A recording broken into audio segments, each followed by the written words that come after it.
In a previous video, I said this. And the thing is too, I have this thing in eco mode like all the time. This thing stays in eco mode. And this thing stays in eco mode. And this thing stays in eco mode. And it led to some of you guys questioning why I drive in eco mode or why I even care about fuel economy with a Golf R in the first place. As I have said before, I know what I was getting into when I bought this car, but you have to remember this is my daily and I try to get the most mileage I can out of it. But I will say this did get me thinking. Does eco mode really even make a difference at all? So over the last 9 days, I put about 1,000 kilometers on this car, testing between eco mode and normal mode to see which one makes more sense to daily drive this car in. And trust me, you're gonna wanna watch to the end because the results actually had me pretty surprised, I can't lie. And of course, if you haven't already, go down below and hit the subscribe button so you don't miss any upcoming videos on the Golf R as well as any other content coming in the near future. It is so cold out here, I feel like my ears are falling off, man. I'm frozen. So without any further ado, let's dive right into this video and see just what happened with this whole experiment.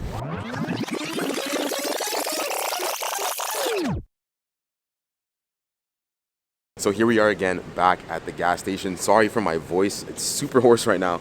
But anyways, we're back at the gas station, starting off this video, of course, filling up for some gas. This thing's not completely empty this time around, but like it's basically almost empty, so we gotta fill it up. This time I'm at Petro for all you people who were hating on Esso last time. So for this first time around, we're gonna drive on the car completely on eco mode and see what kind of results we get. Okay, boom, there we have it. First fill up, $76, 44 liters. Now, until this tank is empty, we will not be taking it off eco mode. Okay, first things first, do not forget to use some sanitizer after you go to the gas tank. I don't care what you have to say, sanitize your hands. Then we'll go ahead and start this thing up. Of course, full tank of gas right there. Right off bat, reset. And then as you can see here, 520 kilometers predicted, okay? So let's note that. Now, for the unforeseeable future, the car is staying in eco mode. And now the only thing left for me to do was to rack up the kilometers on this car, and let me tell you, that is not something I struggle with. My normal daily commute is about 50 kilometers round trip, plus anywhere else I have to go, so you can tell it adds up real quick.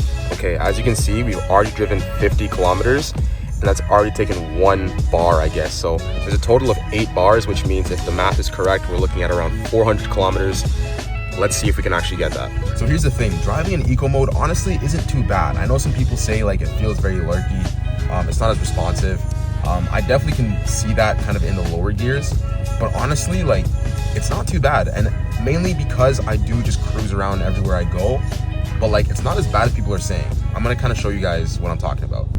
So kind of going off from first gear, you can see it shifts really quick, obviously, to kind of, you know, be more fuel efficient in that sense and not rev the car out. So like, for example, I'm cruising here in 7th gear, driving at 75, but then if I floor it, it kind of obviously downshifts, goes down to 5th, but people just say it just dumps a whole bunch of fuel when it's in eco when you do that. See, even now, just like putting it in, it has a little delay to it, I guess, when you just tap the gas a little bit and try to get the car going. So I definitely understand people in that respect saying like, you know, eco is really not good, especially in like, I guess, stop and go. If you're continuously tapping, you know, the gas, it's definitely gonna just be dumping fuel. And in addition, this car does have big injectors on it, so that's even more fuel going to waste. And for reference, since we last filled up the car, we've almost done 200 kilometers, and we've been chilling at 10.7 liters per 100, which is not too bad, honestly. That's really good for this car. I'm intrigued to see what the stats are gonna be like when we fill up the next time and have the car simply in normal mode. Again, this might be a one-off case. It might be a nuanced case because of how my car is currently built and probably how it's tuned as well, or, you know, the lack thereof. But yeah, I'm really interested to see what the results are going to be like for this test, because I don't think anyone has ever done this before. And again, it will just be another reason for me to actually get a proper tune done and get this thing dialed in. So I just want to show you guys, I'm at 230 kilometers and we're officially kind of at halfway there. And honestly, I'm impressed. 230 for half a tank. So we're going to be hopefully getting like 460 for the full tank. I think that would be really, really good. That's what I'm hoping for. So let's see if that actually pans out. I made sure to get a lot of city driving in, but I also wanted to make sure I got a chunk of highway driving in as well, because I feel like that represents, you know, an average person's weekly commute. And hopefully that would give us a more accurate representation of what the average person's fuel economy would look like in this situation.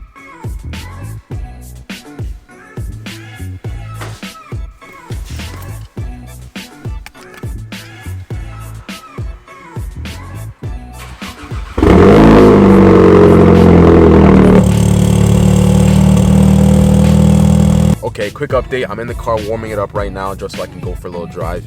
But we are almost at the end of the tank.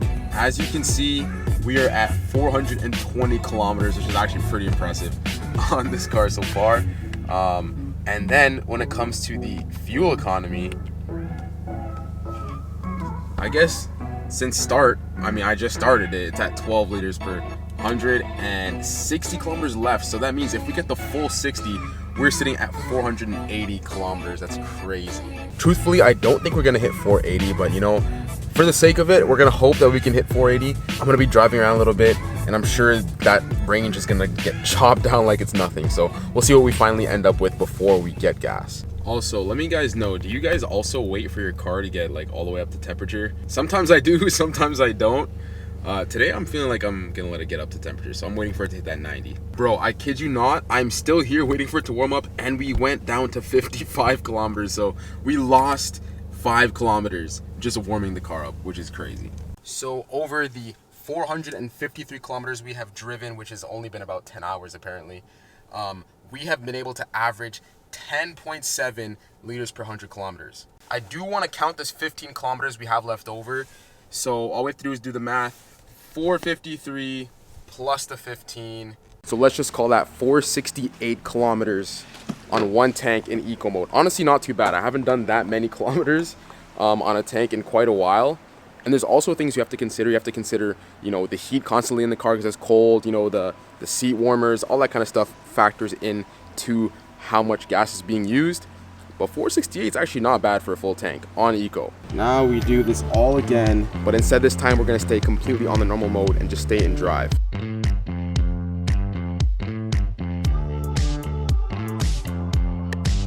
A little bit more this time, of course. 84 bucks on the clock, 48 liters. Let's get to it. Of course, now we reset and do everything all over again. This time though, we're showing 510 kilometers, so let's hope we can get that close. The car is going from eco mode to normal mode. Here we go. So right off the bat, I notice it has a lot more pep to it now. Like, it's a little bit more responsive, obviously.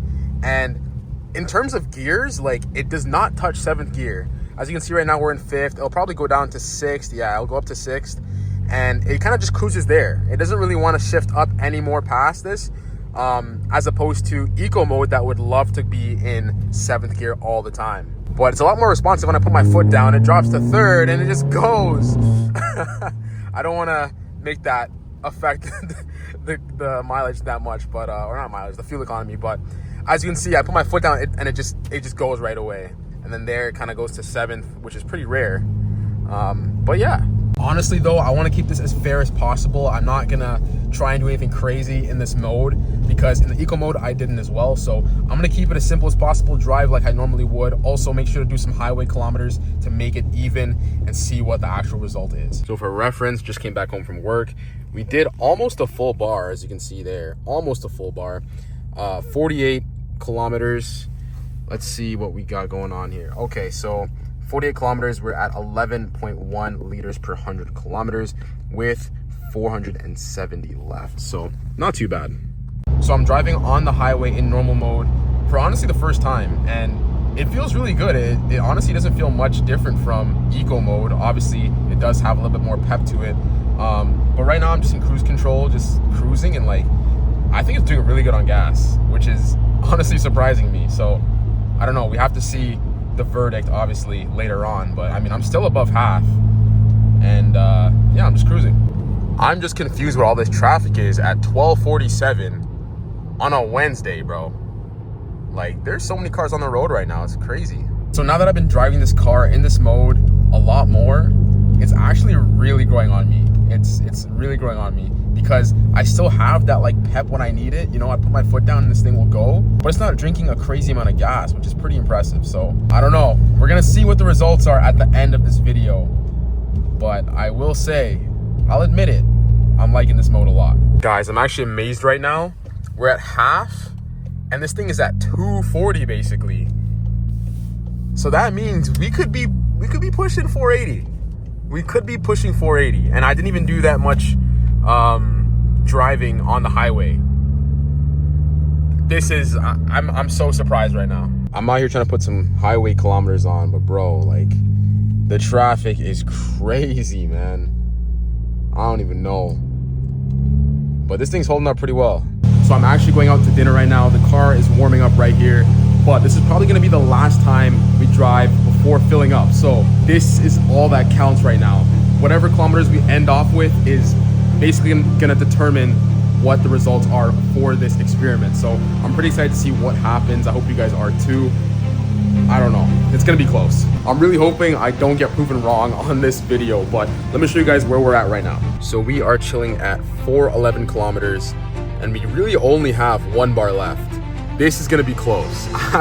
This is gonna be super close. And as I was driving, the gas light finally turned on, so it was time to head to the gas station and see our results. Okay, so we managed to make it 456. I didn't want to keep driving without filling up because that's a little bit risky, but 30 kilometers left. So hypothetically, we could be almost at 490, which is crazy to think about in normal mode. All right, moment of truth. Let's see how fuel efficient this car actually was. Ain't no way. That is crazy. So after like 9 or 10 days, the experiment is finished and the results are finally in. So as you saw earlier in the video, in eco mode, we did 468 kilometers with 10.7 liters per 100 kilometers, which is honestly not too bad. However, in normal mode, we were actually able to do 486 kilometers at 10.5 liters per 100 kilometers. So just driving in normal mode allowed us to drive 22 kilometers more and still have a lower fuel economy than driving in eco mode, which I can't even wrap my head around. So for everybody who was concerned that I was driving in eco mode, your concern was valid. You guys were right. You guys proved me wrong. I really thought for daily driving, eco mode was definitely the way to go with this thing, but I was definitely wrong. I don't think that eco mode was meant for day-to-day commutes. It's probably more useful for when you're actually on the highway, you know, doing a constant speed, maybe even using cruise control. That's where it definitely kicks in. I can 100% see you hitting single-digit fuel economy if you're doing that. But for the everyday commute, I think I'm gonna be staying in normal mode from now on. And of course, this car is a one-off case. I know it's modified. We do have the big injectors that kind of plays into it. And obviously the tune and stuff like that. But at least for my car, ironically, eco mode is not as efficient as the normal mode. Overall, this experiment was actually really fun to conduct. I actually want to do another one in the future. Maybe we should do something like the fuel economy of like race mode, you know, or I don't know, something with that. I want to see maybe how fast I can drain the gas tank. That would be really sick, but I might need a sponsor for that one, I can't lie. But yeah, let me know what you guys think down below in the comments. Were you expecting this sort of result with this Golf R? What do you think about the fuel economy? You know, honestly, 10 is not too bad for me. I would love to hit 9, of course, but 10 is not too bad. In the 10s, I'm chilling. So let me know what you guys think down below. And also, I want to hear, no matter what car you own, let me know what fuel economy you get on your car as well. I want to see something. Also, anybody who has a keen eye in the videos has noticed I'm on some new wheels and tires. I'm actually on some Michelin X Ices for the winter. As you can see, we got a bunch of snow. And let me tell you, these tires, obviously paired with the all-wheel drive from this car, are a perfect match. I love it so much. I was actually gonna do some POV driving in this thing in the snow, but I lost my head mount for my GoPro, so I can't even do that. But you guys can imagine just how good this thing drives, and of course, I want to rip it in the snow for you guys one time. Anyways, thank you guys so much for watching this video. I really hope you enjoyed it. If you haven't already, go down below and hit the subscribe button to support the channel, and of course, see more videos on the Golf R coming in the near future. Also, if there's any suggestions on things that you guys want to see, leave them down below in the comments as well, because I would love to give you guys content that you want to see. Obviously, something that's reasonable, but let me know down in the comments below. With all that being said, today is Christmas Eve, so I want to wish everybody a Merry Christmas and Happy Holidays. I will see you guys in the next video. Peace. After editing that whole video, there's just one more thing that I wanted to kind of get across, you know, before I actually end the video. But I was just thinking about how this is basically my last video of the year, and just about the year in general. You know, I'm really thankful and grateful for all the love and support that I've gotten on every single video. I made quite a few videos this year, and I'm just so happy that, you know, they were received well, and people like them, and I see your comments. I read your comments all the time, and you know, it really inspires me. And I've just been thinking a lot about all this, and you know, going into this next year, I just, I don't know, I really want to take this a lot more seriously. I want to make a lot more videos for you guys, and obviously just making content and just enjoying it, because I really do enjoy it. And I don't know, something's just been telling me that I need to really like put more focus into this. And you know, I just want to speak to anybody who's watching this video. You know, as this new year comes up, if there's anything that you feel like you might have neglected, or anything that you feel like you should be putting more attention into, even though it may be risky, I think this year is the time that you do that. And I've been having that voice in my head and in my heart, and I need to listen to it. I think I'm pretty sure I'm gonna listen to it. So I don't know. I don't know if that's kind of how I wanted to articulate it, but this I love this. I love making videos. I'm so happy that you guys watch and enjoy it, and I want to continue that relationship. I want to continue, you know, the creativity that I put into these videos. I just want to create, and next year is going to be the year full of that. I promise. I know I've been wishy-washy for so many years, but I think it's finally time that I put, you know, my full effort, and see where this thing goes. So with that being said, I'll see you guys in 2025. Peace.